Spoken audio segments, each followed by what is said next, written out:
Hey, you can stay with me. I just signed up for couch surfing, and I read your profile, and we have a lot in common. And I said, well, that's interesting. I don't need a place to stay, but I was kind of emailing her back, and then I get her on the phone, and I said, I don't understand. She said, well, I read your profile, and I've been a psychic for 25 years, and I thought that you might need a place to stay, and we'd have a lot in common. I said, well, that's pretty interesting. I don't need a place to stay, but I'm going to be in North Tucson tomorrow, and she lived up in Oro Valley, which is north of Tucson. I said, I'm going to be at Miraval, which is a resort property, and I said, I can meet you there after that. And she says, oh, that's great. Miraval's in my backyard, about a mile from where I live. I said, oh, that's interesting. She volunteered. She says, well, I live in the Eagle Crest development. I said, that's pretty interesting. I live on Eagle Crest Drive in Oak Harbor on Whidbey Island. At that point, I really thought that there was a reason why we were talking, and I have gotten a lot of guidance. I've been protected, I've been loved, I've been supported, and this was a path I had to go explore. And so after I went to Miraval, I met her for lunch. We met in a Greek restaurant. It was not a good restaurant. And we chatted for an hour, and she told me about her, and I told her about me, but nothing was happening. There was no magic. I don't know if anybody's had that experience. I went in with an expectation. I don't know what's going to happen, but something's good, and it didn't happen. I get up to pay the bill, and she says, oh, by the way, your wife wants me to tell you something. I was taken aback, felt it right here in the solar plexus. And I sat back down, and I was ready for anything. And the first thing that she said to me was, your wife wants you to know that she's beautiful again. Now, you don't know my wife, but she had just that amount of insecurity and just that amount of vanity where that would be the first thing she would have said to me. And this woman wouldn't have known that. The next thing she says to me was, your wife wants you to know that she's in a better place. It's bigger and better than you could ever imagine. And I felt what that was about. That divine presence and the divine spirit. And that's where my wife was. But that wasn't the thing that really, again, took me back. Because every day since she had passed, I said a prayer. Every day, and these are the words that I used. I hope you're in a better place. What I was told was, I'm in a better place. And I knew that this was real. I mean, I don't know how or why, but it was real. And she went on to tell me other things about my wife and my mother-in-law and my sister-in-law and my older son, and things that she would not have known, and I knew them to be true. They were accurate. So my wife was speaking to me through her, and at the end of that meeting, I, of course, was just in an emotional state that you can't imagine. And I said, I think I just drove 2,500 miles to come down to Tucson to meet you, to have this experience. And she looked at me and she said, yeah, Barbara orchestrated this. Barbara, my wife, got us together that way.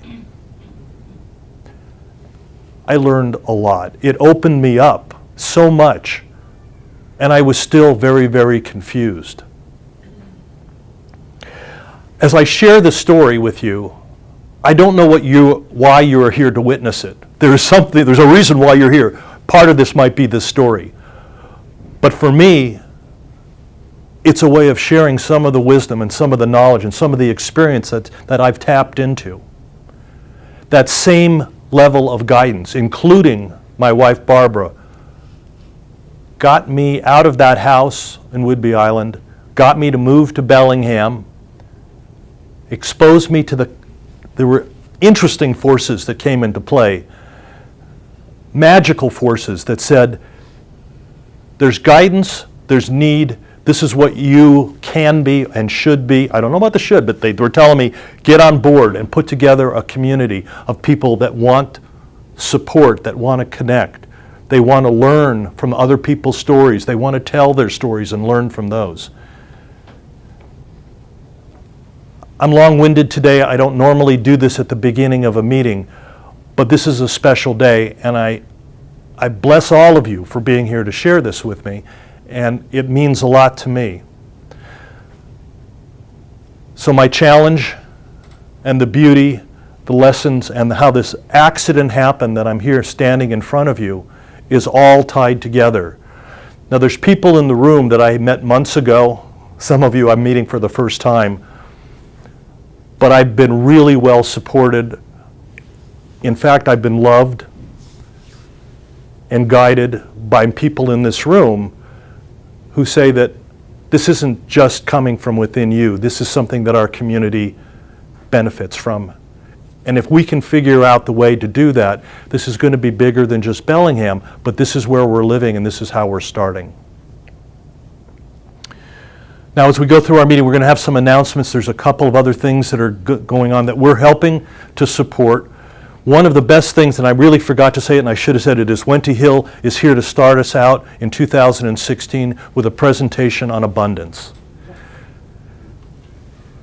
There are things that you may have heard that you need to hear again. There are things that you may not have ever heard. And the beauty and the wisdom that Wenty shares comes from a lot of sources and comes from really powerful guidance. I know that. Thank you. And before we do this presentation, we're going to do what Masters of the Journey does. We're going to have a chance to talk about our stories and to tell our stories. We're going to get a chance to work with a very small group of people. And I would like you to think about one of those 6 possible choices that you've been thinking about. The 3 difficult ones, or the 3 really joyful ones, and what you learned from them. Now, I need to explain the process for those of you who have never been here before. We're going to find our way into groups of 3 people, small groups. There's going to be one person at a time. Everybody's going to get a chance to tell their story. The storyteller needs to reach in and really express in about 5 minutes what happened, what it felt like, what they learned, perhaps how it's changed their life. One person out of the 3 is going to be a witness. And this is a point that I really want to make and I want to share with you. The witness is probably the most critical piece of this. This is a person who's going to look into the eyes of the storyteller with every one of their senses, try to learn from that person. Not to interrupt them, except with questions that would help clarify what you're being told, or what is being said, or how it's being communicated. The witness, and I think this is a lesson for all of us today, I want you to behave as if sitting in front of you, the storyteller is God. It is a divine spirit. It is the most beautiful, loving being. So you pay attention to that person in that way. And I think, and I may be stepping on what Kurt might be telling us in Bions, but I think we need to treat each relationship and each communication with that kind of reverence. And when we do, I think we can learn at other deeper level, and people can feel really heard, and that creates connection. The third role in the triad is going to be the role of the observer. And the observer watches the interaction between these 2 people, can offer feedback, can be a witness to the witnessing, and can really help and support the group. In this way, we can get through 3 people's story in a relatively short amount of time. So I'm going to ask you to tell a story, hopefully from your heart, to people that you may or may not know, and see what the telling of that story is and what the witnessing of a story can be for you. Are there any questions? Okay. People you know or people you don't know about? Oh, I'm going to set that up. I am. And thank you for asking. What I'm going to ask... Question? Yes. So you've got 3 roles. Yeah. What are, and we know what they are, but what are the 3 participants supposed to get out of this?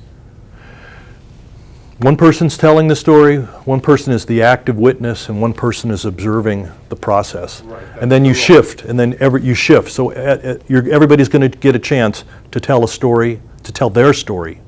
everybody's going to chance to be a witness, and everybody gets a chance to observe that. But what's the desired outcome of this? You'll find out. Okay. It's going to come from the story. It's going to come from this experience. But great question. So to organize this, I need your time and attention. We can turn off the recording for just a minute because we're going to be getting into the middle of this. But I'm going to ask everybody